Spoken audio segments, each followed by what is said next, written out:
सोचिए, क्या होता है जब दुनिया के सबसे शक्तिशाली नेताओं में से एक बिल्कुल अप्रत्याशित हो जाए। आज हम अमेरिका और ईरान के बीच तेजी से बढ़ते इसी तनाव को समझने की कोशिश करेंगे और ये भी देखेंगे कि क्या इस पागलपन के पीछे कोई रणनीति छिपी है। और इस सब की शुरुआत हुई एक ट्वीट से।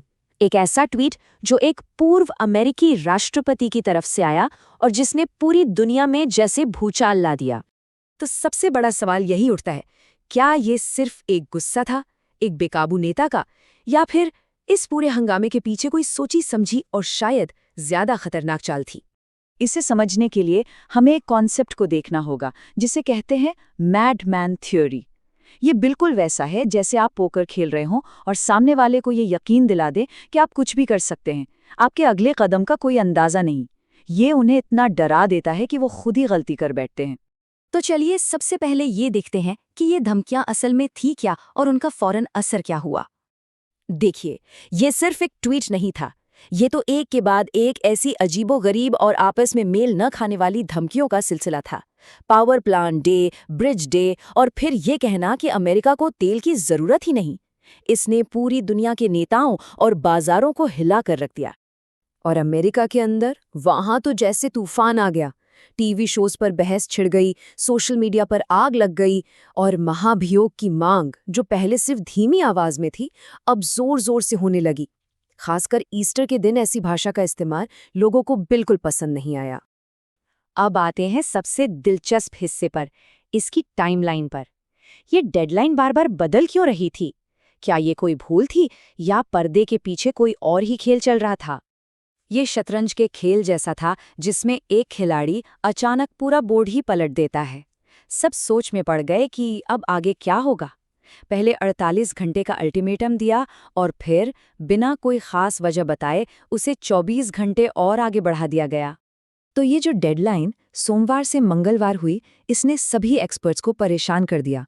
लोग सोचने लगे कि क्या ट्रंप को खुद ही आखिरी तारीख याद नहीं रही या कोई और है जो पर्दे के पीछे से इस खेल को चला रहा है। लेकिन जब अमेरिका इस उलझन में था, ईरान चुप नहीं बैठा था। ईरान ने जो जवाब दिया वो बेहद चतुर और हिम्मत वाला था। एक तरफ तो ईरान के लोगों ने सोशल मीडिया पर इन धमकियों का मजाक बनाना शुरू कर दिया।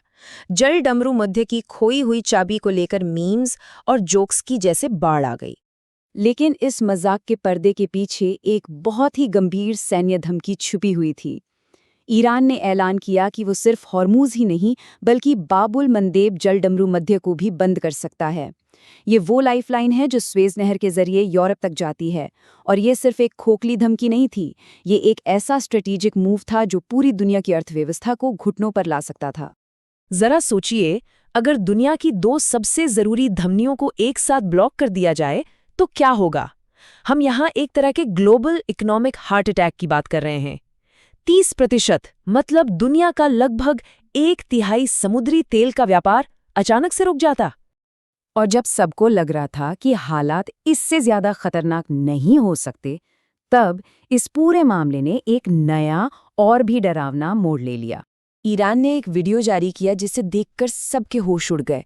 इसमें उनके नए सर्वोच्च नेता, जिनके बारे में माना जाता था कि वो सामने नहीं आते, एक वॉर रूम में बैठे दिखाई दिए। और वो प्लान क्या कर रहे थे? इजराइल की सबसे गुप्त, सबसे सुरक्षित परमाणु सुविधा डिमोना पर सीधा हमला। देखिए, डिमोना सिर्फ कोई आम न्यूक्लियर रिएक्टर नहीं है, ये एक किला है जिसे कई दशकों से रहस्यों के पर्दे में रखा गया है। यही वो जगह है जिसे इजराइल के परमाणु कार्यक्रम का दिल माना जाता है, एक ऐसा कार्यक्रम जिसके बारे में वो कभी खुलकर बात नहीं करता। तो इन सब घटनाओं के बाद दुनिया एक ऐसे मोड़ पर आ खड़ी हुई जहां एक तरफ जंग की आवाजें हैं और दूसरी तरफ पर्दे के पीछे शांति की कोशिशें चल रही हैं। तो अब हमारे सामने दो रास्ते साफ दिख रहे हैं। एक रास्ता है जंग का, जहां पावर प्लांट डे जैसी खुली धमकियां हैं, भड़काऊ बयान हैं, और दूसरा रास्ता शांति का है, थोड़ा शांत, जहां पाकिस्तान, तुर्की और मिस्र जैसे देश पर्दे के पीछे से 45 दिन के युद्ध विराम के लिए कोशिश कर रहे हैं। ट्रंप के अल्टीमेटम में वो जो 24 घंटे की देरी हुई, शायद वो इन कूटनीतिक कोशिशों के लिए एक मौका थी। लेकिन अब जब वक्त खत्म हो रहा है तो पूरी दुनिया सांसें रोके देख रही है कि आखिर जीत किसकी होगी। क्या समझदारी काम आएगी या फिर ये मैडमैन थियरी अपने अंजाम तक पहुंचकर ही रहेगी?